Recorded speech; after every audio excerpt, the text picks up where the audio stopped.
প্রধান উপদেষ্টা বৈঠকে সুস্পষ্টভাবে বলেছেন নির্বাচন 2026-এর ফেব্রুয়ারির প্রথমার্ধেই অনুষ্ঠিত হবে।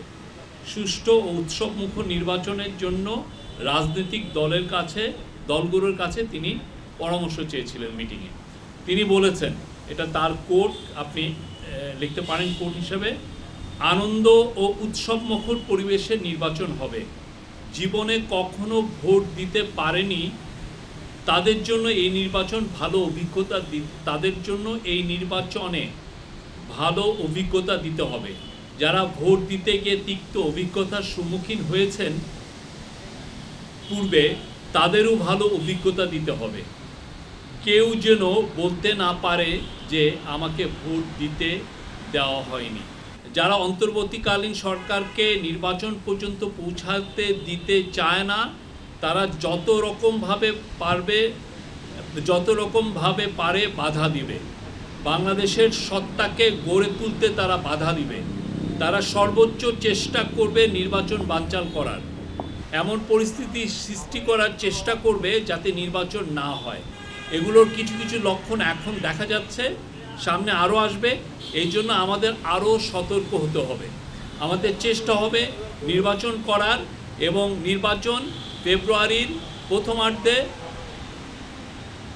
অনুষ্ঠিত হবে। নির্বাচিত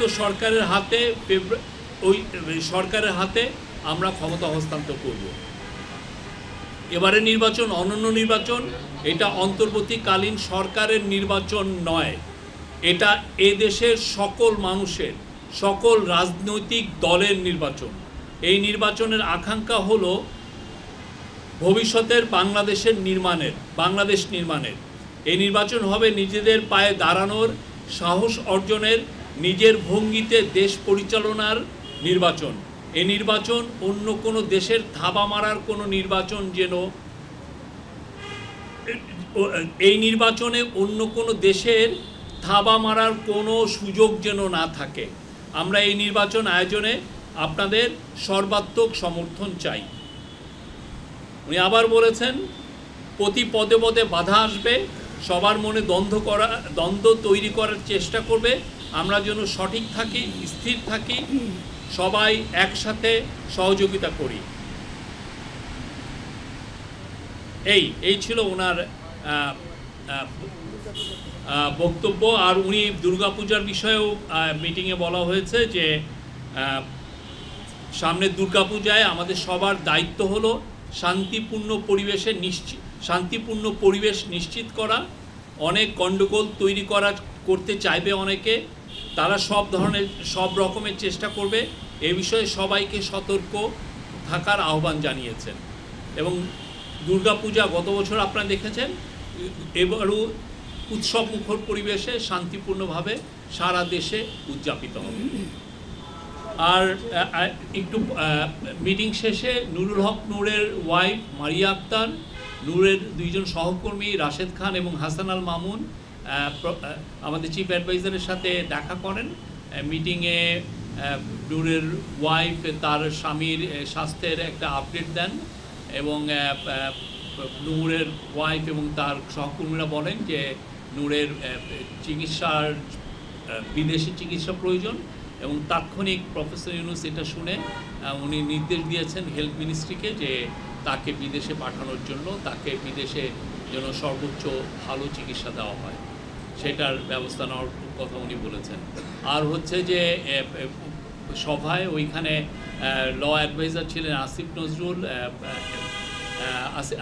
অ্যাডভাইজার আদিলুর রহমান খান এবং রিজওয়ানা হাসান ছিলেন। আসিফ নজরুল জানিয়েছেন যে এক সদস্য বিশিষ্ট একটি জুডিশিয়াল প্রোব কমিটি করা হয়েছে। এটার নেতৃত্বে থাকবেন জাস্টিস আলী রেজা। এটার গ্যাজেট আমরা আশা করছি আগামীকালের মধ্যে এটা পাবলিশ হবে।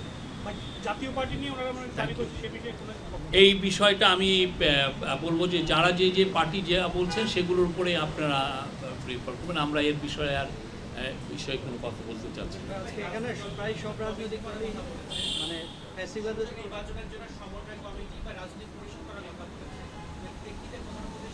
অনেকগুলো সাজেশন এসছে। আমাদের চিফ অ্যাডভাইজার প্রত্যেকটা সাজেশন নোট ডাউন করেছেন, আমরা নোট নিয়েছি এবং সে অনুযায়ী আপনার সামনে উনি নির্দেশ দিবেন। আরো মিটিং করবেন। আর স্যার যেটা বলেছেন যে এগুলো নিয়ে আরও মিটিং হবে সামনে। ভাই সব রাজনৈতিক দল অবনত হচ্ছে বিদ্যমান পরিস্থিতি বজায় থাকে সাধারণ নির্বাচন নিয়ে এবি পার্টিও সরকার প্রকাশ করেছে, এইভাবে চলতে থাকলে নির্বাচন সুষ্ঠু হওয়ার সম্ভাবনা। আমরা মনে করি নির্বাচনকে সামনে রেখে যত ধরনের প্রস্তুতি নেওয়ার দরকার আমরা সবগুলো প্রস্তুতি নিচ্ছি এবং নির্বাচন শান্তিপূর্ণভাবে হবে এবং আজকে স্যার বলেছেন এটা একটা অনন্য নির্বাচন হবে, নির্বাচন উৎসব মুখর হবে। আমরা সবাই আমাদের পরিবার পরিজন নিয়ে ভোট দিতে যাব এবং এটা একটা যাতে এই উৎসবটা সারা জীবন মানুষ জন্য মনে রাখে।